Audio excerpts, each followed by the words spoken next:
Allah Subhanahu wa Ta'ala, karena berkat limpahan rahmat dan hidayahnya pada hari ini kita diberikan kesehatan, kesempatan untuk bertemu dan berkumpul di tempat ini dalam rangka melaksanakan tugas kita sehari-hari dan juga mengikuti sosialisasi implementasi kurikulum Merdeka yang dihadiri oleh Bapak Pengawas Pendidikan Provinsi Sulawesi Tengah. Dan tanpa pula kita haturkan salawat dan salam atas junjungan kita Nabi Allah Muhammad SAW beserta para sahabat dan keluarga beliau. Bapak Pengawas yang kami hormati, kami ucapkan selamat datang di SMA Negeri 9 Sigi. Bapak Kepala Sekolah yang kami hormati dalam program Guru Penggerak.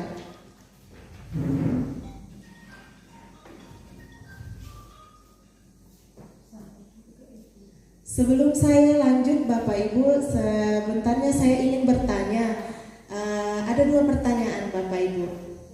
Yang pertama, menurut Bapak Ibu, apakah pemberian penghargaan kepada siswa dapat meningkatkan motivasi belajar murid? Boleh saya minta komentarnya Bapak Ibu? Ini Ibu ya. Ya, disebutkan namanya Ibu. Bismillahirrahmanirrahim. Assalamualaikum warahmatullahi wabarakatuh. Nama saya Herlina, saya guru bahasa Indonesia. Saya menanggapi pemberian penghargaan atau motivasi dapatkah meningkatkan motivasi bagi siswa? Salah satunya ya, bisa. Dan banyak sih yang membuat motivasi siswa itu, tapi salah satunya adalah pemberian penghargaan. Ini sangat memberikan motivasi bagi yang lain juga, bisa dilihat saya harus terpacu. Karena yang lainnya sebenarnya motivasi belajar siswa itu dari guru, dari orang tua. Nah, ini kan dari lingkungan pendidikan. Jadi ada salah satu dari ini adalah memunculkan motivasi belajar siswa setelah diberikan penghargaan. Walaupun di kurikulum 2013 itu tidak ada lagi perankingan. Oke, ini saja barangkali yang dapat saya sampaikan. Boleh lanjut Bu, nomor 2. Apakah murid harus mempunyai kemampuan yang sama dalam pembelajaran? Oke, yang kedua tidak mesti sama. Tidak harus sama ya? Tidak harus sama. Perlakuan guru terhadap siswa itu tidak boleh sama. Karena tingkat intelijensi anak, situasi belajar anak, lingkungan anak itu tidak ada yang sama. Jadi ada kita dulu program di sini adalah apa dulu tuh yang dari masih Ibu Kepala Sekolah, dari Ibu Minarni dulu, kan itu tidak boleh diragamkan, disamakan. Yang anak keterbelakangan itu yang inklusi.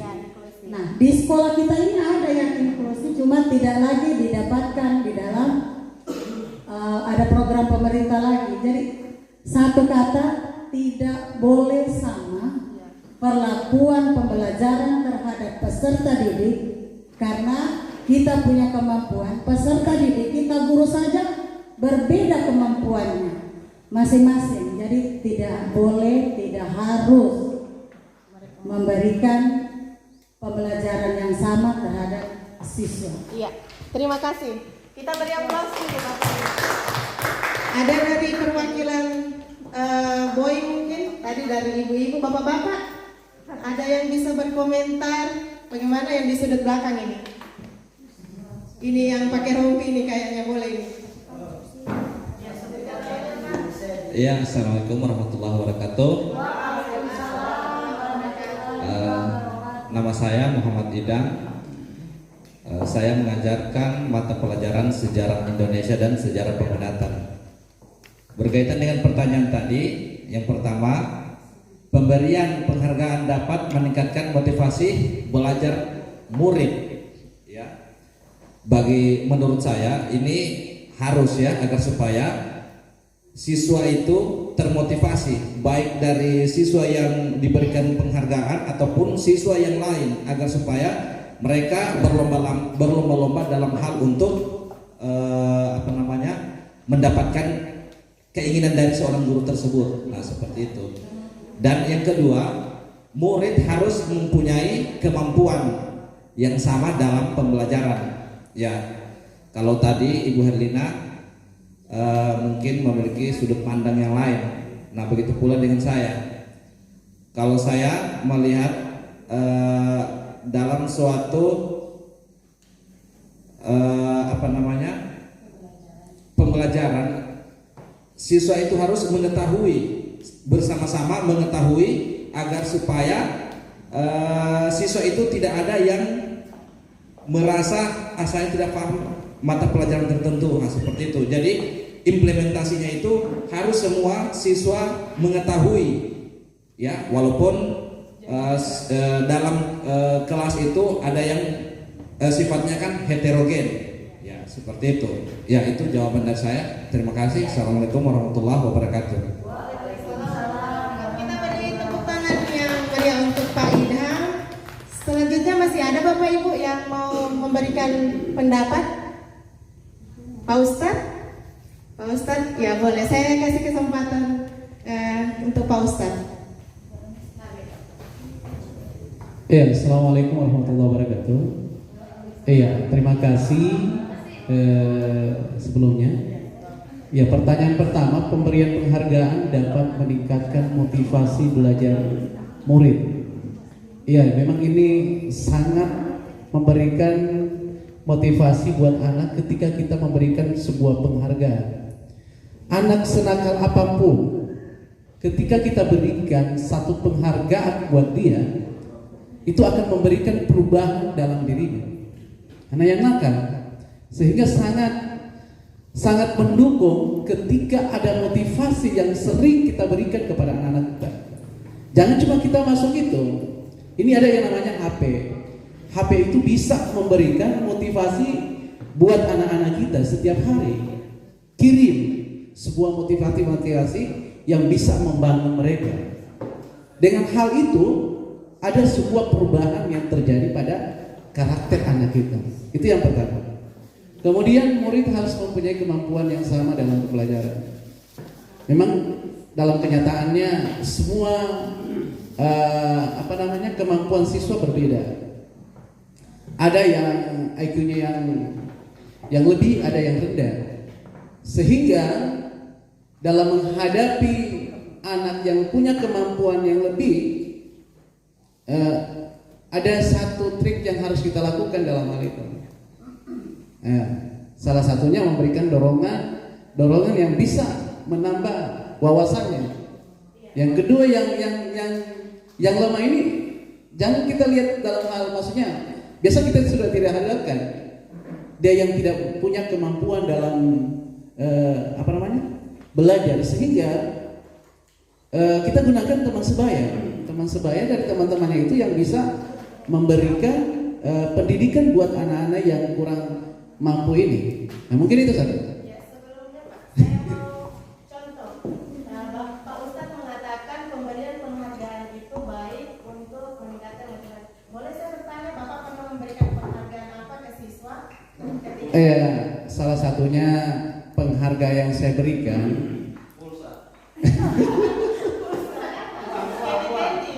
Kalau kemarin dalam pembagian rapor ini kan kita lihat nilai. Ya, salah satunya ada sebuah penghargaan kita berikan kepada mereka. Ini akan membangun motivasi mereka ke depan lagi. Seperti Cuma yang kecil-kecil, buku, pulpen, buku catatan, itu ya. Itu yang bisa. Kemudian yang kemarin itu kan kita berikan sebuah penghargaan bagi kayak menang lomba. Itu salah satu motivasi untuk membangun diri mereka. Oke, terima kasih. Terima kasih Bapak Ibu atas penjelasannya. Sebelum saya menjawab bagaimana pendapat dari ilmu yang saya terima dari guru penggerak ini, saya ingin sedikit menjelaskan tentang bagaimana filosofi pendidikan berdasarkan Ki Hajar Dewantara. Saya sedikit flashback kemarin-kemarin, kenapa semua diarahkan pada Bapak Ki Hajar Dewantara. Ternyata pendidikan ini sudah sangat Iya, betul. Karena beliau adalah Bapak Pendidikan, sehingga beliau digelari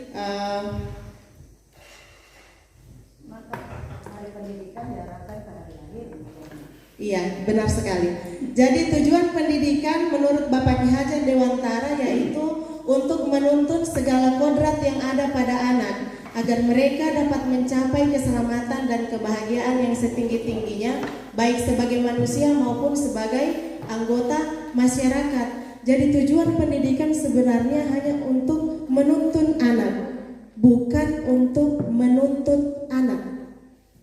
Menuntun segala kodrat yang ada pada anak. Kemudian guru itu ibarat petani dan murid ibarat benih-benih tanaman.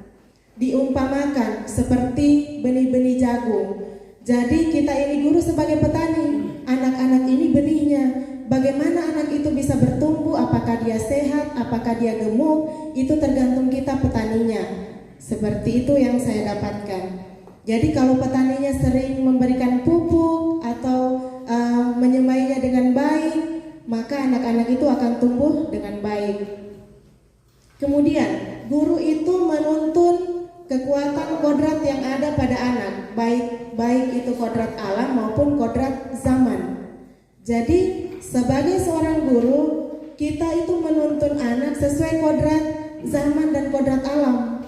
Bagaimana kita mengikuti perkembangan zaman, maka guru juga harus mengikuti bagaimana proses IT yang seperti itu pada abad 21 yang dituntut untuk kita juga harus bisa melakukan itu. Karena alam yang ada pada zaman dahulu itu tidak sama lagi dengan yang sekarang. Kalau dahulu masih kita menggunakan sistem ceramah yang lebih banyak, maka pada saat sekarang kita boleh menggunakan IT. Seperti kata anak saya juga bahwa bagaimana pembelajaran ibu guru si A dan B. Ternyata dia lebih memilih, saya suka ibu guru A. Kenapa? Karena dia menggunakan teknik-teknik atau metode yang mengikuti perkembangan zaman. Tidak lagi mengikuti metode ceramah selama pembelajaran. Kemudian guru menuntun budi pekerti anak. Bapak Ibu saya rasa sudah sangat memahami bagaimana caranya, karena kita juga memiliki psikologi pendidikan berdasarkan ilmu dan pengalaman. Kemudian guru itu harus memiliki 3 konsep trilogi pendidikan. Yang pertama, ini saya masih SD, saya mendengar ini ternyata memang di flashback ketika saya sudah menjadi guru. Ingarso Suntulodo, artinya jika kita berada di depan, berarti kita harus bisa jadi pemimpin. Jadi bukan hanya kepala sekolah yang bisa jadi pemimpin, tetapi kita juga sebagai guru ternyata. Kemudian Ingmadia Mangunkarsa, ketika kita berada di samping, kita bisa menjadi fasilitator. Yang ketiga Tutwuri Handayani, kita kalau berada di belakang harus bisa menjadi pendorong semangat kepada anak-anak kita. Baik. Selanjutnya, maafin slide-nya kepotong. Apa itu budaya positif? Ada yang bisa berkomentar Bapak Ibu? Apa itu budaya positif? Ya, ada Ibu Yus Diana.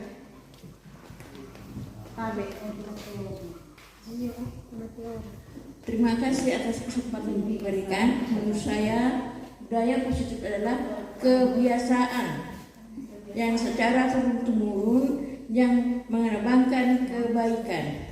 Karena kebudayaan positif itu didapat dari kebudayaan lama. Apabila ditinjau dari segi kebaikannya, maka dia sifatnya turun-temurun. Maka itulah yang ingin dikatakan budaya positif. Baik, terima kasih. Kita beri aplaus untuk Ibu Yus. Selanjutnya Bapak Ibu, ada yang ingin berkomentar lagi?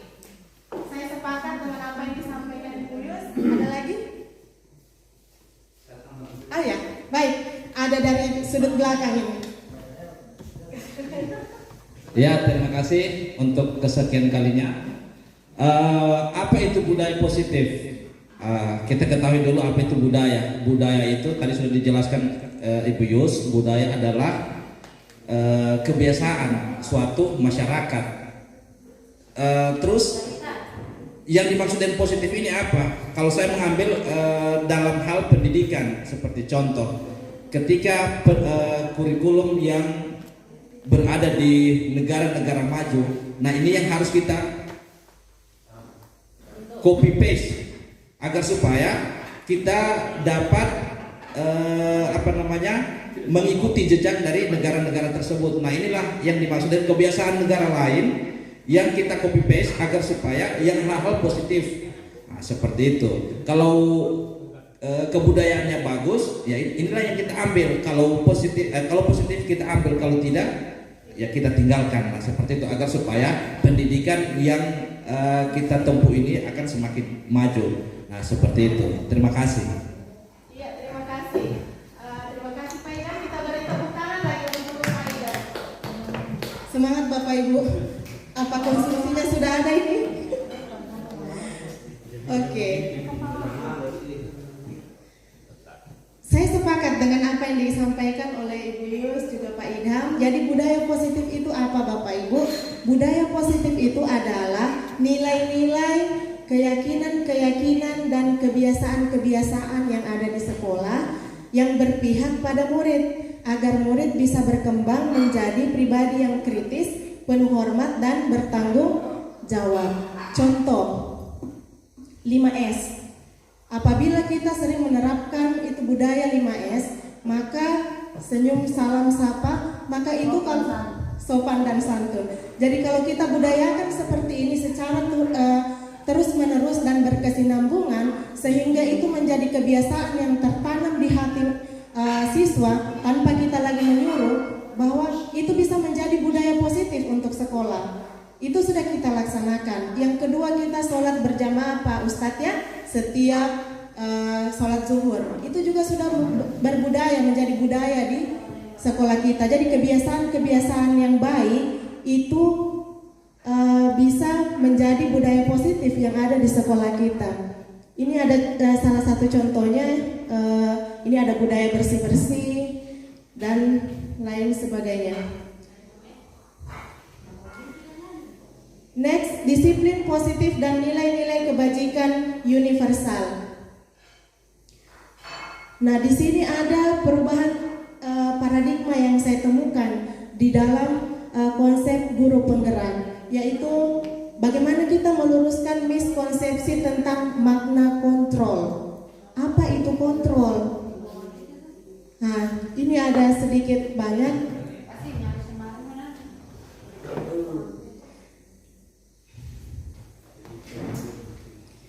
Pada dasarnya ada yang pertama, ini seolah-olah kita mengontrol murid, ilusi guru mengontrol murid. Pada dasarnya kita tidak dapat memaksa murid untuk berbuat sesuatu jikalau murid tersebut tidak mau untuk melakukan hal tersebut, walaupun tampaknya kita sebenarnya mengontrol siswa tersebut.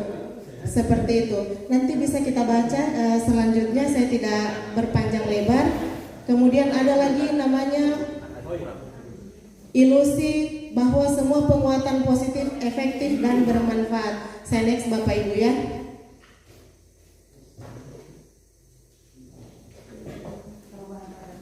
Begini, Yeah. boleh ini mau pamit tapi dipesan sedikit menyangkut PKKS tadi. Iya. Tidak bermaksud untuk memotong. Iya, iya. Supaya mau siap berangkat. Iya, di-cut aja deh. Oke, sedikit saja. Boleh kan? Iya, boleh saya beri kesempatan kepada Bapak untuk melanjutkan penyampaian penguatan PKKS. Oke, terima kasih. Bapak Ibu yang saya ganggu sebentar saja. Ini kaitannya dengan penilaian kinerja kepala sekolah sebenarnya. Jadi penilaian kinerja kepala sekolah itu terlibat ada beberapa fitur, termasuk pengawas, kemudian guru yang ditunjuk oleh kepala sekolah, guru senior, kemudian ada perwakilan dari komite, kemudian ada perwakilan dari orang tua, kemudian ada dari siswa. Kemudian sudah ada instrumennya Bapak Ibu, sudah diberi kemarin, sudah dibagi. Jadi silakan Ibu menilai. Nah kemudian setelah itu nilai itu dikumpul semua, dimasukkan dalam aplikasi penilaian. Nah itulah yang kami butuhkan, karena sesungguhnya ini barang sudah terlalu sekali. Sesungguhnya Desember itu diberikan deadline itu sekitar tanggal Baik Bapak Ibu Dewan Guru yang kami hormati, mari kita sedikit meluruskan tentang miskonsepsi kita tentang makna kontrol. Jadi ada 4 miskonsepsi yang selama ini kita sedikit mungkin keliru.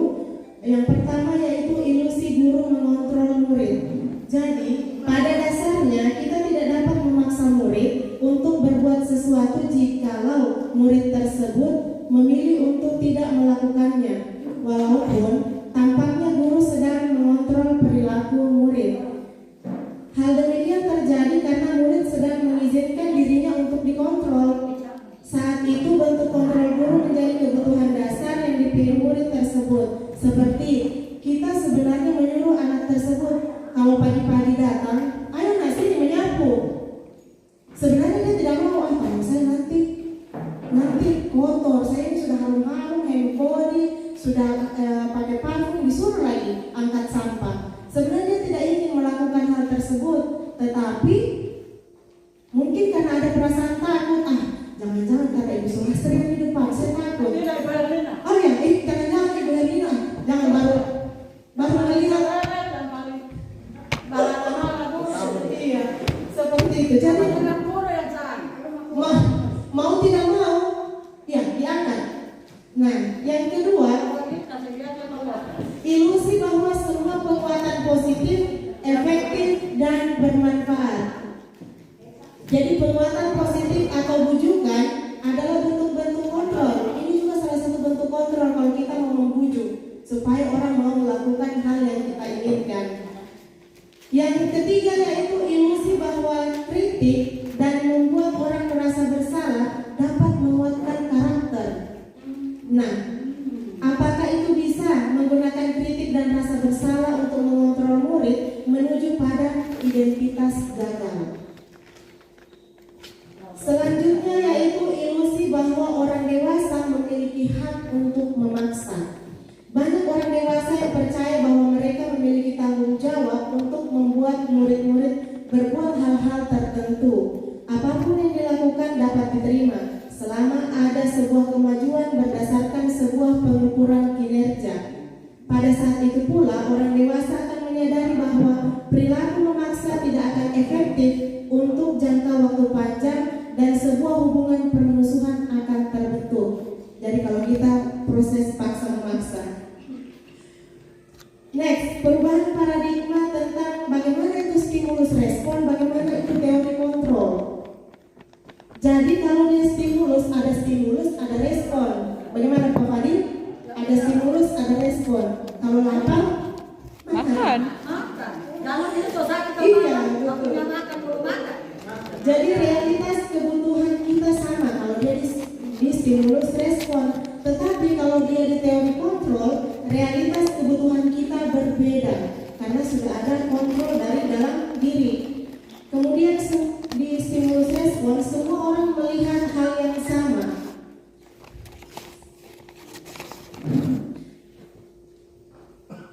Kalau di teori kontrol setiap orang memiliki gambaran yang berbeda. Kemudian kalau di stimulus respon kita mencoba mengubah orang agar berpandangan sama dengan kita. Tetapi kalau di teori kontrol kita berusaha memahami pandangan orang lain tentang dunia.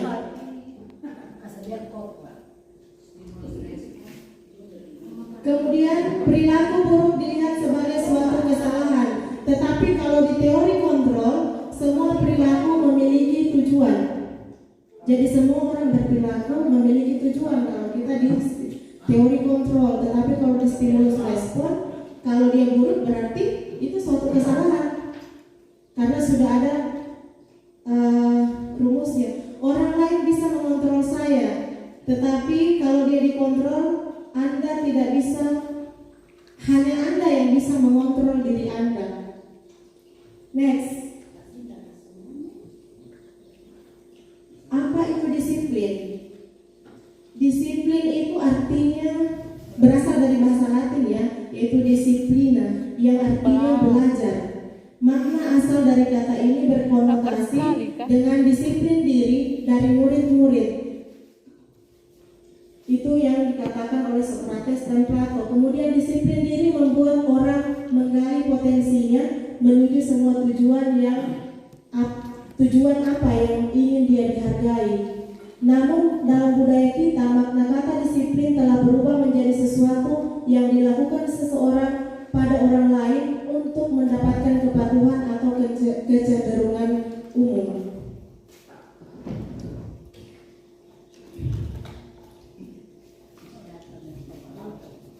Menghubungkan kata disiplin dengan ketidaknyamanan bukan apa yang kita hargai atau pencapaian suatu tujuan. Baik, next. Nah, ini adalah disiplin positif yang harus kita kembangkan di sekolah kita. Karena tujuan dari disiplin positif yaitu menanamkan motivasi kepada murid-murid kita untuk menjadi orang yang mereka inginkan dan menghargai diri mereka sendiri dengan nilai-nilai yang mereka percaya. Ketika murid memiliki motivasi ini, maka mereka telah memiliki motivasi intrinsik yang berdampak jangka panjang. Jadi motivasi yang tidak akan terpengaruh pada adanya hukuman atau hadiah. Murid akan tetap berperilaku baik dan berlandaskan nilai-nilai kebajikan karena mereka ingin menjadi orang yang menjunjung tinggi nilai-nilai yang mereka hargai. Jadi, kalau kita sudah memiliki atau budaya disiplin positif, siswa itu tidak lagi berperilaku karena dia ingin mendapatkan hukuman atau penghargaan.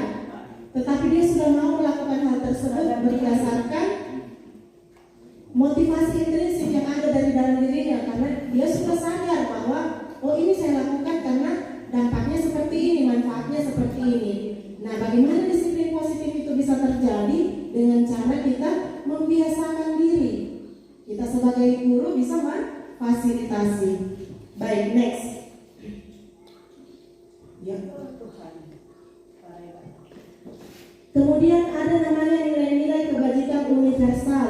Jadi nilai-nilai kebajikan universal ini adalah sifat positif manusia yang merupakan tujuan mulia yang ingin dicapai oleh setiap individu. Nilai-nilai tersebut bersifat universal dan lintas bahasa, suku bangsa, agama maupun latar belakang.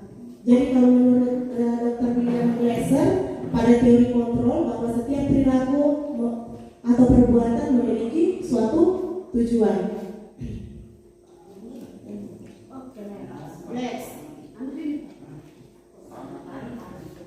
Nah, Bapak Ibu, tadi kan kita pada awalnya saya bertanya, apakah penghargaan itu satu-satunya yang bisa kita lakukan. Sekarang kita masuk di teori motivasi, hukuman, penghargaan, dan restitusi.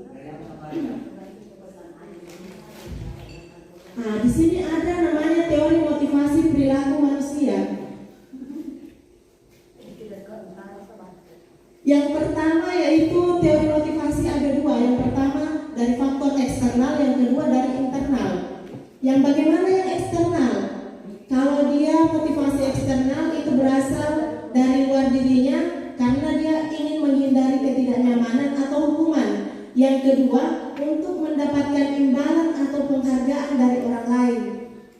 Contoh, siswa itu tidak mau datang terlambat karena dia takut dihukum. Kemudian dia mau melakukan sesuatu karena dia harap bahwa kalau saya melakukan ini berarti saya akan dapat hadiah ini. Itu eksternal. Tetapi kalau dia dari internal, untuk menjadi orang yang mereka inginkan dan menghargai diri sendiri dengan nilai-nilai yang mereka percaya. Jadi motivasi ini datang dari dalam dirinya, bahwa kalau saya melakukan hal ini karena saya ingin dihargai, mungkin karena saya ingin menjadi orang yang lebih baik, karena saya ingin menjadi orang yang berhasil betul-betul dari dalam diri, bukan karena motivasi atau hukuman. Next. Ada satu pertanyaan Bapak Ibu. Apakah hukuman itu sama dengan konsekuensi? Bapak Ibu, samakah hukuman dengan konsekuensi? Beda. Tidak ya? Boleh ada yang Pak Fadil barangkali. Boleh maju Pak Fadil?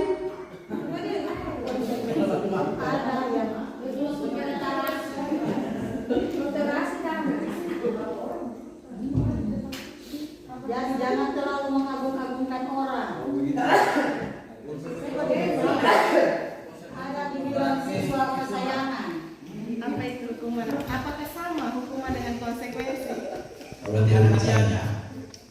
hukuman.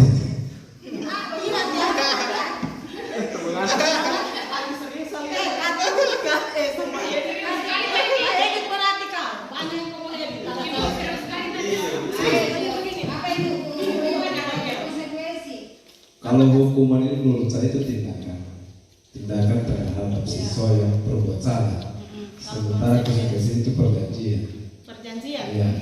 Kita beri aplaus yang meriah untuk Pak Fadil. Konsekuensinya diterima daripada dilanggar kalau hukuman. Baik, Bapak Ibu, terima kasih atas jawabannya Pak Fadil. Next, ini ada penjelasan identitas gagal dan identitas sukses. Jadi penjelasannya tadi, hukuman dan konsekuensi itu memang berbeda. Jadi hukuman itu bersifat tidak terencana atau tiba-tiba. Jadi seperti contohnya, kalau misalnya ada anak-anak yang sedang berkelahi, kita langsung datang, sini, dapat 5 jari, langsung dihukum tanpa adanya sesuatu. Tapi kalau dia konsekuensi, itu sudah terencana atau sudah disepakati sebelumnya. Contoh, kita sudah membuat kesepakatan sekolah bahwa kalau kamu berkelahi, kamu akan mendapatkan hukuman ini. Sudah ada kesepakatan antara kita dengan anak tersebut. Maka, iya, siswa itu sudah tahu kalau saya berkelahi berarti saya dapat ini. Seperti itu. Begini juga di awal pembelajaran kita. Iya. Kita kasih tahu memang kalau nanti begini kamu tidak mengaplikasikan begini. Iya, betul sekali. Jadi setelah kesepakatan itu namanya konsekuensi. Betul sekali. Luar biasa. Bukan luar biasa. Memang. Terima kasih. Biasa di luar. Baik, kemudian apa itu restitusi? Biasa di luar, Pak Hukum. Restitusi itu adalah proses untuk menciptakan kondisi bagaimana murid untuk memperbaiki kesalahan mereka. Jadi sehingga mereka bisa kembali kepada kelompok mereka dengan karakter yang lebih kuat, atau merupakan proses kolaboratif yang mengajarkan murid untuk mencari solusi untuk masalah dan membantu murid berpikir tentang orang seperti apa yang mereka inginkan dan bagaimana mereka mau memperlakukan orang lain. Nah, sekarang Bapak Ibu, ada setelahnya ada penjelasan tentang segitiga restitusi. Baik, ini Bapak Ibu saya mohon jawabannya. Tidak terlalu kontras lagi. Oke, saya bacakan ya. Ini ada tindakan guru, kemudian ada hukuman dan konsekuensinya apa. Sekarang kita kategorikan. Ini mana hukuman, mana konsekuensi. Yang pertama, duduk di bangku di pinggir lapangan pada jam istirahat, tidak diizinkan bermain oleh guru piket karena mencederai teman saat bermain di lapangan. Apakah ini hukuman atau konsekuensi? Konsekuensi. Dia sudah kemungkinan sudah ada yang sebelumnya. Oke, kita klik konsekuensi ya. Maksudnya kalau ada sudah sebelumnya sudah dikasih tahu. Ya. Jangan nanti bermain. Kalau dia duduk di situ terus ada yang kena hukuman. Iya, oke. Terima kasih. Ini tergantung dari argumen ini. Iya. Baik. Konsekuensi ya. Yang kedua, terlambat hadir di pembelajaran daring selama 15 menit dan diminta untuk tinggal 15 menit sesudah kelas usai untuk membahas ketertinggalan pembelajaran. Apakah itu hukuman atau konsekuensi? Konsekuensi. Karena sudah disepakati sebelumnya.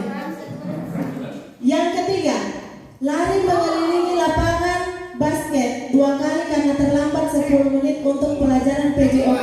Itu hukuman. Hukuman. Tadi Tuan. Iya, hukuman. Iya, hukuman ya, karena fisik gitu. Oke, next. Membersihkan WC sekolah karena Sama murid di dalam kelas, saya kena mengajar. Hukuman. membersihkan WC sekolah karena mematahkan pensil kawannya. Hukuman. Oke, berarti kita sudah alhamdulillah kita sangat memahami apa itu hukuman, apa itu konsekuensi. Berarti semua anak banyak bukan ada konsekuensi kalau sudah dikasih tahu bukan hukuman. Oke. Next.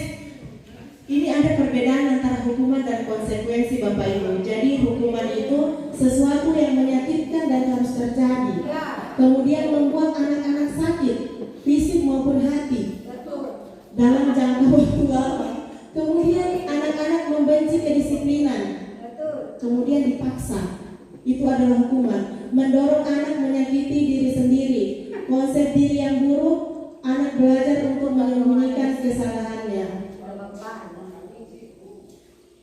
Kemudian marah, rasa bersalah, dipermalukan, dan merasa tak dihargai. Kemudian apa itu konsekuensi?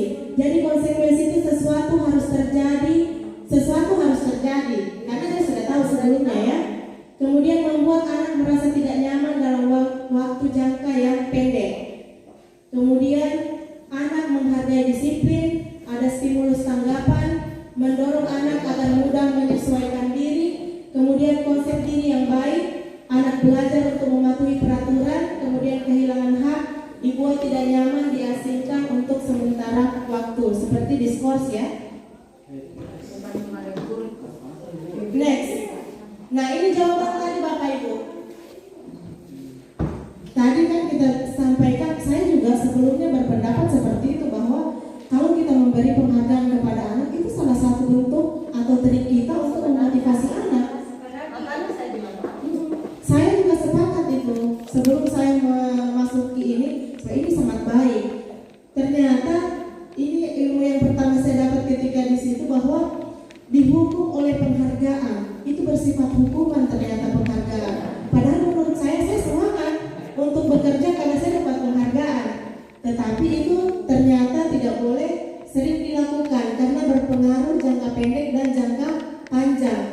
Kemudian penghargaan itu tidak efektif. Kenapa dikatakan dia tidak efektif? Karena ketika kita tidak memberikan lagi penghargaan kepada siswa, mereka tidak mau lagi melakukan hal itu. Kemudian penghargaan itu merusak hubungan. Karena ketika ada kecemburuan sosial di antara siswa, si A diberi penghargaan, kok hanya dia terus. Semua hanya terus. Yang lain tidak disebut-sebut namanya. Kemudian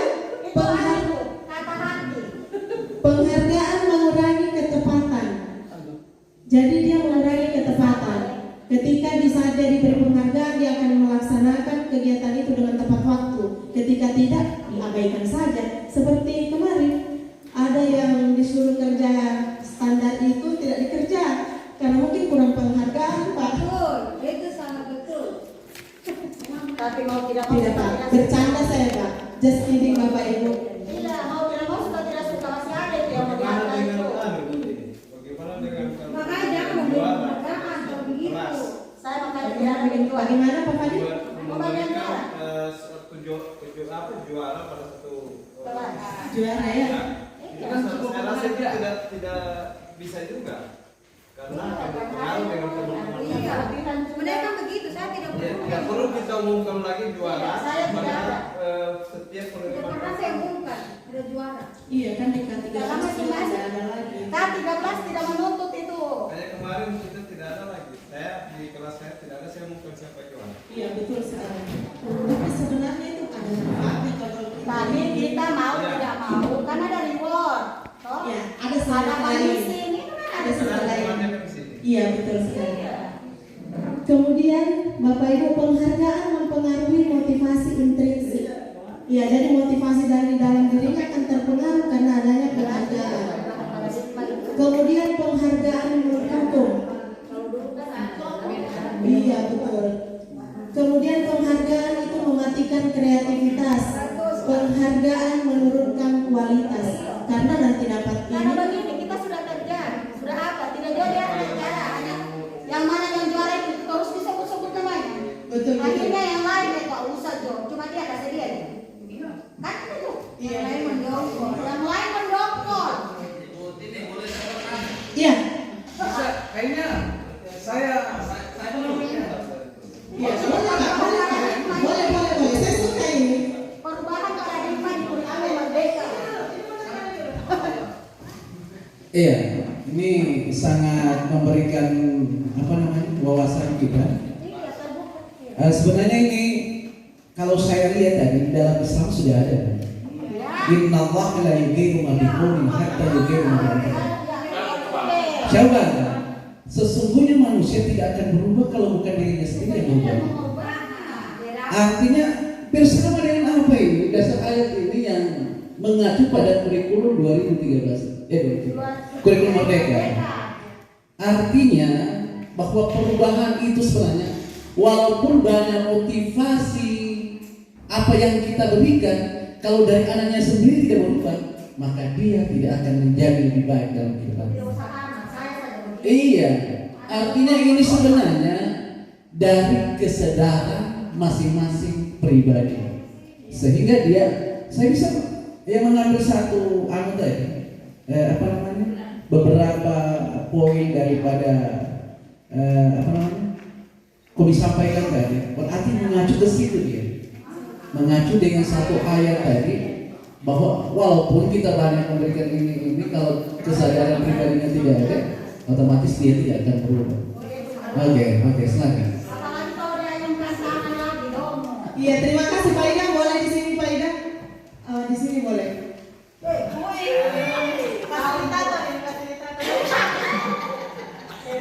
Ya, oke. Terima kasih atas kesempatannya. Kalau saya lahirnya agak berbeda dengan pernyataan tersebut, karena kenapa? Menurut saya motivasi penghargaan itu memberikan motivasi terhadap anak didik. Nah, seperti itu. Nah, penjelasan di sini seperti penghargaan Penghargaan mempengaruhi motivasi intrinsik, artinya yang di dalamnya. Ya, seperti itu. Cuman hasil outputnya atau akhirnya motivasi yang bagaimana? Terus saya lebih condong ke 3 ini, penghargaan menghukum.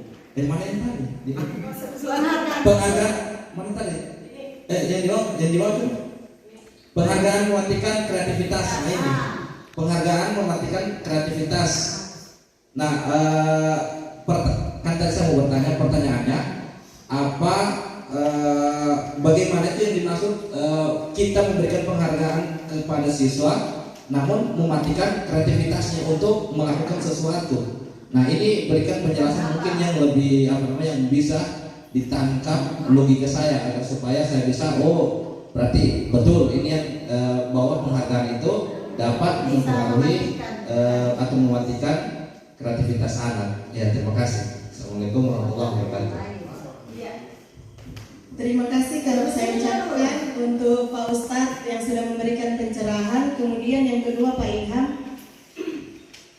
bagaimana penghargaan itu bisa mematikan kreativitas siswa. Jadi seperti misalnya kita di pembelajaran PKWU, Ibu Yuliana, ini sudah disampaikan ke Ibu Yuliana bahwa mari kita membuat pot misalnya atau apa yang punya kreativitas seperti itu. Siapa yang membuat pot paling bagus, maka akan saya beri penghargaan, misalnya hadiah sebuah pulsa 100.000. Saya akan transfer saat itu juga mana yang paling bagus. Jadi ketika misalnya Ibu Yuli pertemuan selanjutnya tidak lagi memberikan pulsa 100.000 tetapi hanya menyuruh ayo buat lagi pot yang paling bagus tanpa adanya penghargaan, maka di situ anak akan bermalas-malasan pasti. Untuk apa sih dia tidak dapat apa-apa? Kemarin dikasih, kenapa hari ini tidak? Maka dia tidak mau lagi berkreativitas karena dia tidak berpikir saya akan mendapatkan value yang bagus dari apa yang saya lakukan. Terjadi di lomba kemarin Ya. Lomba olahraga kemarin. Anak-anak menyampaikan kepada panitia atau si KKN-nya, dia cuma buku. Dia motivasi itu sudah tidak. Karena lalu mereka dikasih nilai ada yang bagus-bagus.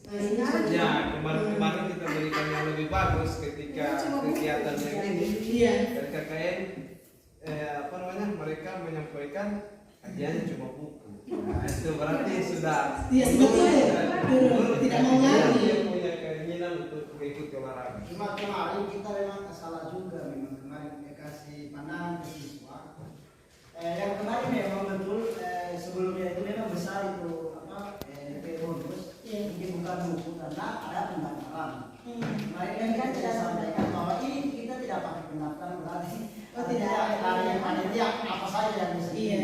Kita kurang kasih pandangan ke siswa. Nah, Iya, baik. Terima kasih atas tanggapannya Bapak Ibu. Kemudian kita next ya. Kemudian ini ada bentuk program kebajikan atau apresiasi.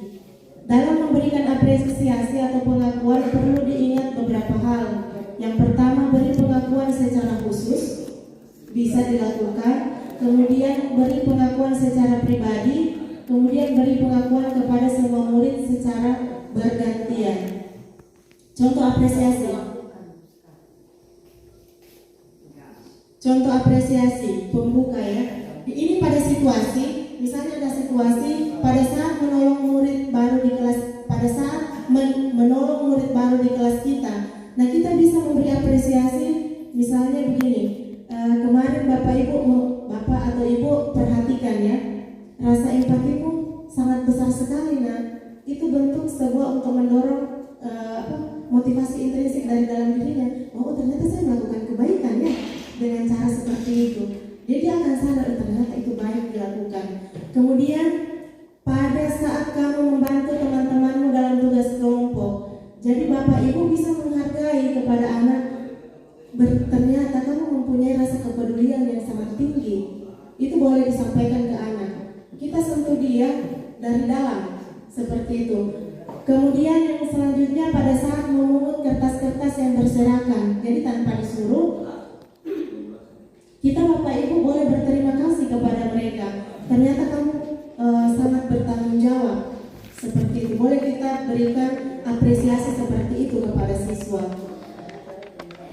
Nah, Bapak Ibu, di sini ada juga ilmu baru yang saya temukan ketika saya mendapatkan pelatihan di guru penggerak ini. Ada yang namanya keyakinan sekolah, ada juga namanya keyakinan kelas.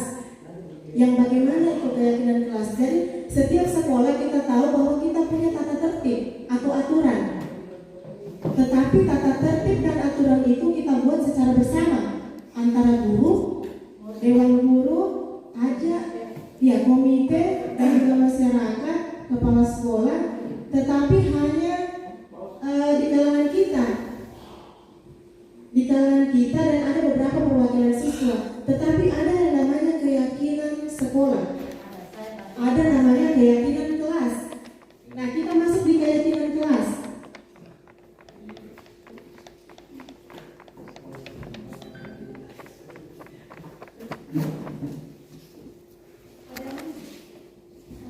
Yang bagaimana yang dikatakan keyakinan kelas. Jadi saya ambil contoh saja ya.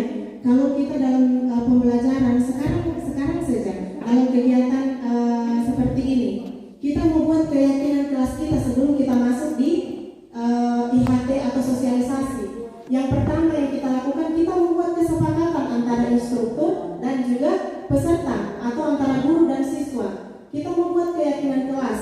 Yang pertama, mari kita buat keyakinan kelas kita, Bapak Ibu. Oh, whiteboardnya kurang berfungsi. Yang pertama, mari kita sepakati apa keyakinan kelas kita sebelum kita belajar. Contoh, 1. Selama pembelajaran kita tidak boleh menggunakan handphone. Itu, tapi kita harus sepakat dulu ya. Kita tulis keyakinan kelasnya di papan, kita tempel setiap pembelajaran. Itu ternyata itu harus dilakukan setiap pembelajaran. Jadi harus itu handphone. Yang kedua apa aturannya? Misalnya, ayo Bapak Ibu, maunya apa di dalam kelas? Saatnya ibu di kelas nah, tolong 5 menit begitu toh? Iya. 5 menit terlambat boleh kalau ibu sudah di dalam. Iya. Itu kesepakatan kelas. Sudah kesepakatan saya mengajar di kelas itu sudah. Benar sekali. Kemudian yang berikutnya kalau minta izin jangan cuma begini. Iya. Minta izin ke sini lihat situasi. Iya. Kalau disepakati oleh anak-anak kita jadikan dia keyakinan kelas. Ibu Clarita mungkin tadi oh sudah. Iya. Jadi kita buat kesepakatan atau keyakinan kelas 1 sampai 10. Ini harus dilakukan. Iya betul. Ada kita sudah buat. Sebenarnya kita sudah buat. Itu ternyata namanya di dalam ini kita harus membuat keyakinan kelas. Kadang kan kita membuat kesepakatan kelas itu hanya di awal semester pertama masuk ya. Hanya pertama kita masuk.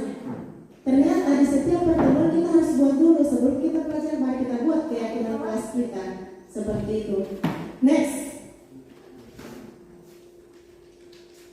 Nah ini, jadi kalau keyakinan kelas itu dia bersifat lebih abstrak daripada peraturan yang lebih rinci dan konkret.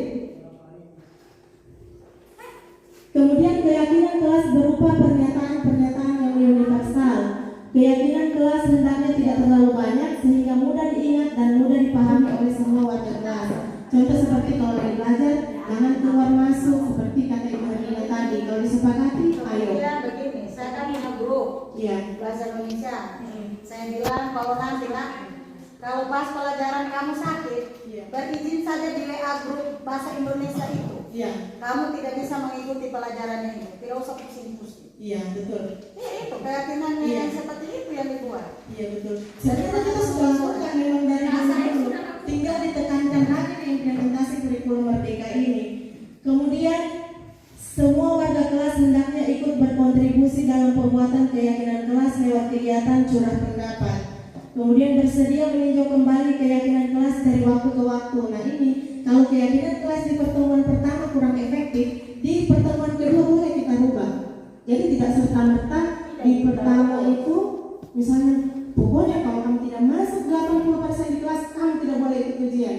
Mungkin pertemuan selanjutnya dia lebih spesifik. Nah ini ada contoh beberapa keyakinan kelas. Satu contoh, kami guru dan murid yang saling menyayangi dalam artian yang bukan ini ya. Jangan nanti ada sistem coba cita hari guru. Oh tidak apa ya, tidak apa.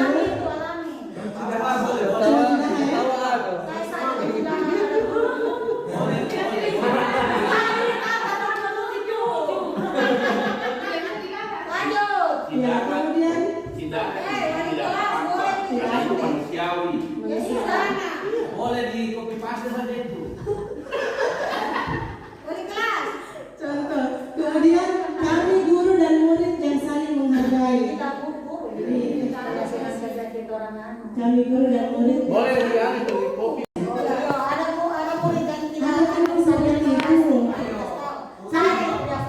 Seperti kita mau menjadi teman untuk siswa dalam posisi negatif atau positif. Kalau kita bisa menjadi teman yang positif, bagus. Misalnya siswa mau curhat seperti itu, boleh. Jadi kita jadi temannya. Sentuhan secara verbal dan betul, jangan juga sudah bergaul.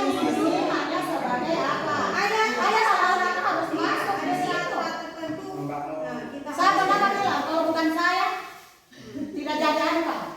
Pernah itu. Oke, next. Memang. Next. Pemantau. Kalau iya yang merasa diri pernah berpantau. Sebagai seorang pemantau sangat mengandalkan perhitungan, catatan, data yang dapat digunakan sebagai bukti atas perilaku seseorang. Jadi kalau kita sebagai pemantau, satu kali tidak, yang nomor 2 masuk ada saya sedikit. Iya. Tidak ada jujur. Peraturannya apa? Apa yang telah kamu lakukan? Sanksi atau konsekuensinya apa? Ini kalau kita bersifat sebagai pemantau. Iya. Next, yang ketiga, manajer. Sekarang. Nah, ini posisi manajer. Kalau dulu saya penghukum, jepitan.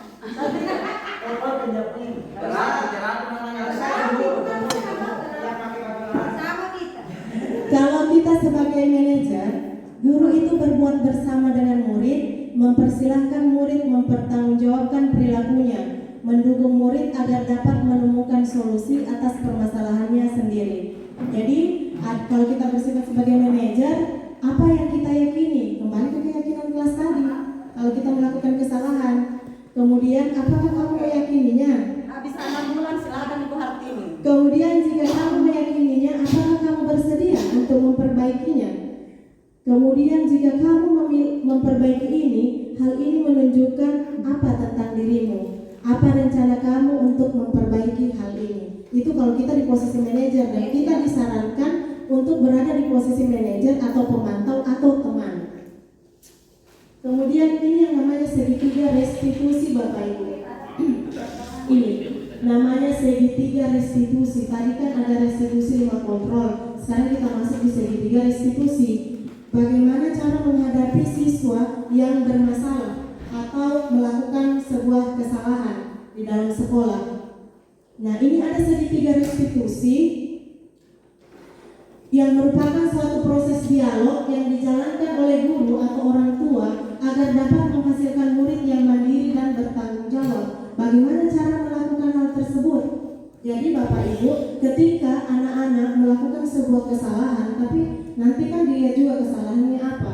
Seperti contohnya, anak-anak yang memecahkan kaca jendela secara tidak sengaja karena terkena bola.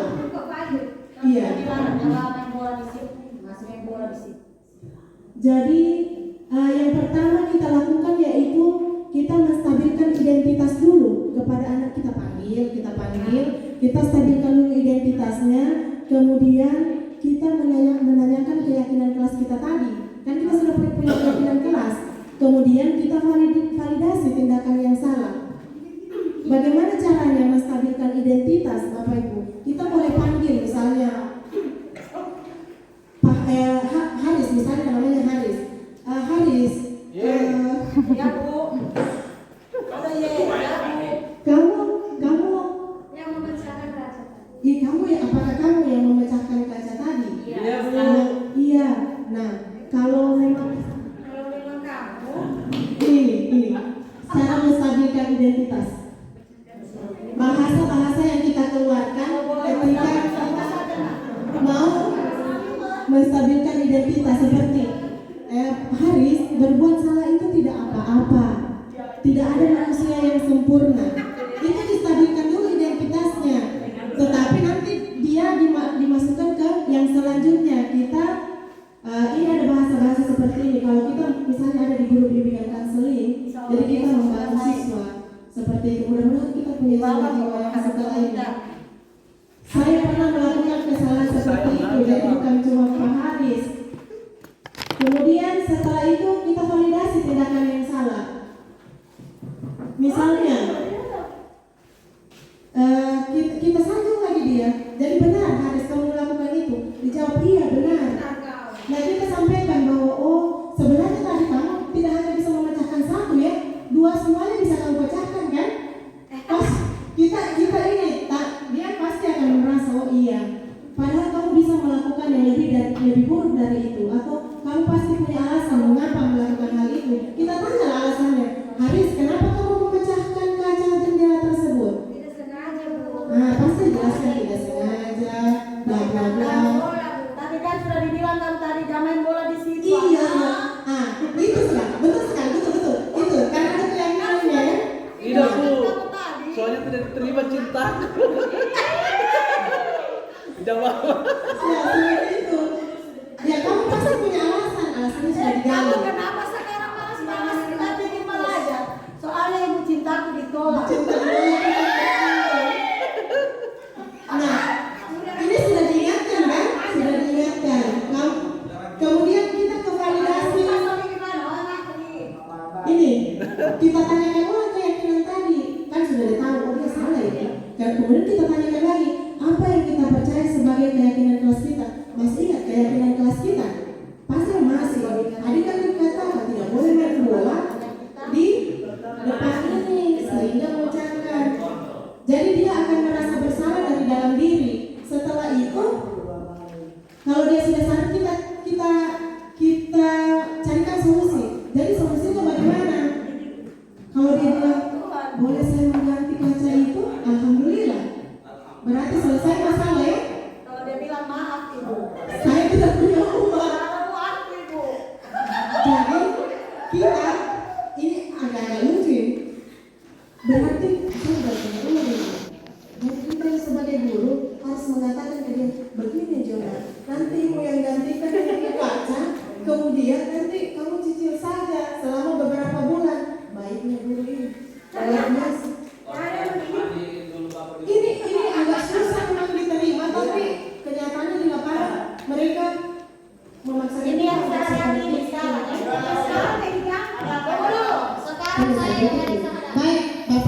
demikian materi kita pada kesempatan kali ini. Terima kasih, salam bahagia. Semoga hal ini bisa bermanfaat untuk kita ke depannya di kemudian hari dan bisa meningkatkan mutu pendidikan juga yang ada di SMA Negeri 9 Sigi. Assalamualaikum warahmatullahi wabarakatuh. Ada yang namanya keyakinan kelas. Apa itu keyakinan kelas? Keyakinan kelas itu artinya kesepakatan kelas. Beda dengan tata tertib ya. Kita kan punya tata tertib yang di dinding sana kan? Ada tata tertib. Tapi sebelum kita belajar supaya kita nyaman. Jadi kita buat dulu sebuah kesepakatan kelas atau keyakinan kelas yang nantinya kita akan patuhi. Siapa yang tidak patuhi berarti dia melanggar. Oke? Nah, kita buat senyaman mungkin. Bagaimana itu? Nah, contohnya seperti ini ya, kita buat keyakinan kelas. Keyakinan kelas. Yang pertama, contohnya, selama kita sepakati di setiap mau pembelajaran. Jadi nanti pertemuan selanjutnya bisa berubah. Sekarang juga bisa berubah tergantung suasana. Jadi kita mau sepakati dulu supaya kita nyaman. Yang pertama, selama pembelajaran kita tidak boleh kita tidak boleh ngapain. Misalnya kita menghargai teman. Satu contoh ya, caranya menghargai teman itu bagaimana? Ketika teman itu berbicara mengeluarkan pendapatnya, kita harus diam, mendengarkan ya. Kita buat kesepakatan kelas itu.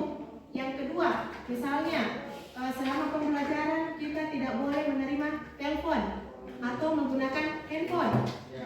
Boleh digunakan ketika kita mencari sumber data. Itu sebuah kesepakatan kelas. Yang ketiga, tidak boleh buang sampah sembarangan. Sudah bisa dibayangkan apa yang kita mau lakukan sebentar? Kita sepakati kelas kita. Jadi setiap mau pembelajaran itu harus dilakukan sebelum kita mulai. Kita ambil waktu sekitar 3 menitan. Begitu juga nanti dengan guru-guru lain. Oke? Coba kita buat jadi semua menulis di bukunya dia maunya apa. Nanti kita tulis di papan. Jadi masing-masing semua punya. Sebenarnya saya ada sticky notes, tapi saya mohon maaf saya lupa. Tulis aja dulu di bukunya di 1 lembar. Apa yang kamu mau selama pembelajaran? Asal jangan bilang saya tidak mau belajar. Nah, bagaimana itu? Oke, saya kasih waktu 1 menit berpikir. Saya mau apa? Misalnya saya mau jalan bawa sama sembarang. Saya mau begitu. Kita sepakati sebentar. Apa yang kita tidak sepakati tidak kita akan jalankan. Ayo pikirkan sekarang. Kalau ada sudah langsung sebutkan. Langsung ikut catat apa keyakinan kelas kita pada hari ini. Saya masih pakai bahasa Indonesia ya. Ya sudah bahasa Inggris dulu sebentar. Coba.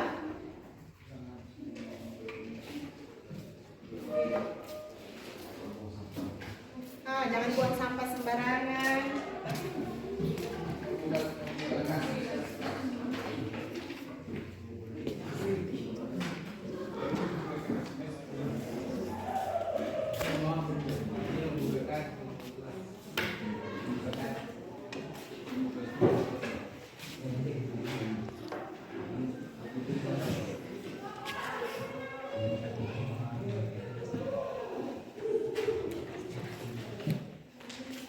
Ya, silahkan dibuat keyakinan kelasnya menurut versi kalian.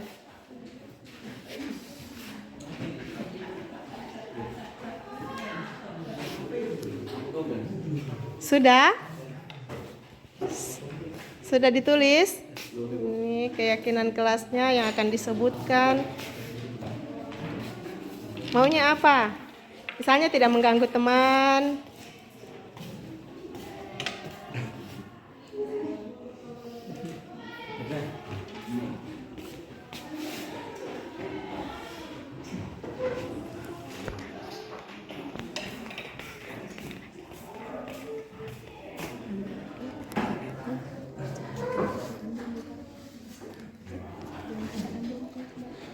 Oke, sudah?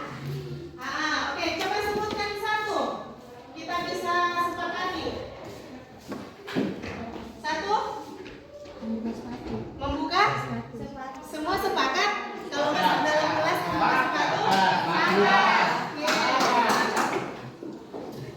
Membuka sepatu ketika masuk kelas. Oke. 2, kelas harus bersih dengan cara berarti tidak buang sampah. Oke. Harus dipatuhi ya, karena disepakati.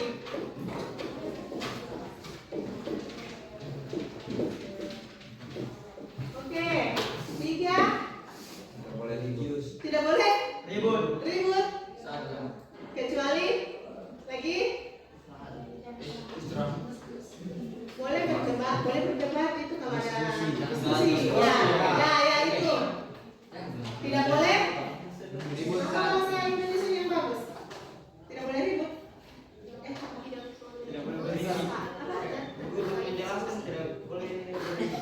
Kasih bagus bahasanya, kasih bagus. Tidak boleh berisik. Tidak boleh berisik.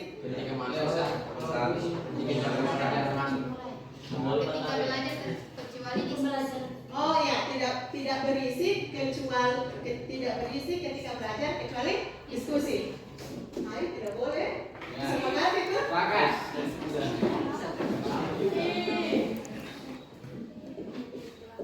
Tidak boleh berisik selain diskusi ya. Apalagi? Kalau keluar harus izin. Itu kok harus kan? Kalau keluar minta izin, ibu pamit. Apalagi? Jangan terlalu banyak, kalau jangan bikin susah sendiri. Apalagi? Satu lagi. Apa yang beda yang kamu tulis? Ayo, sebutkan apa yang beda di sini, terus kita mau sepakati. Apa? Tidak mengganggu teman. Boleh ini, masuk sini dia. Tidak berisik, tidak mengganggu kan? Ya. Apa lagi? Mengerjakan tugas? Boleh? Yang menyelesaikan diri sendiri. Harus mengerjakan tugas kan kalau dikasih? Ya. Mengerjakan tugas Yang diberikan. ya. Satu lagi, ada yang saya harap.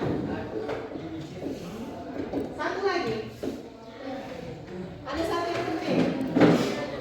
Hah? Apa? Nah, cocok. Tidak main handphone kecuali untuk cari. Oke. Tidak mabar ya. Tidak main HP kecuali mencari data. Boleh ini 6? Kita sepakati? Yakin? Ada yang keberatan? Kalau ada kita hapus. Tapi sudah sepakat ya? Berarti kalau keyakinan kelas kita langgar? Dapat denda? Dendanya apa? Dendanya apa? 400? Hah? 111. Sepakati itu? Kalau berarti kalau tidak menuruti ini, kita kenapa? Sepakati yang mudah dan tidak menyusahkan kalian. Cocok. Boleh ini ya? Ya boleh. Cabut rumput sebanyak 1 kali 1 meter. Boleh tuh? Kita sepakati. Ya. Kalau melanggar,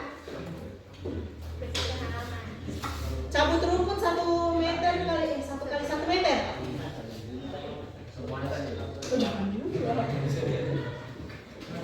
1 kali 1 ya, 1 orang toh? Sepakat ini? Karena ibu tidak mau hukuman fisik. Saya sudah mau, tidak mau cubit-cubit ini. Oke? Tidak boleh ada cubitan, tidak ada boleh tempel, tidak boleh ada kayu yang melayang. Oke? Oke, kita sepakati.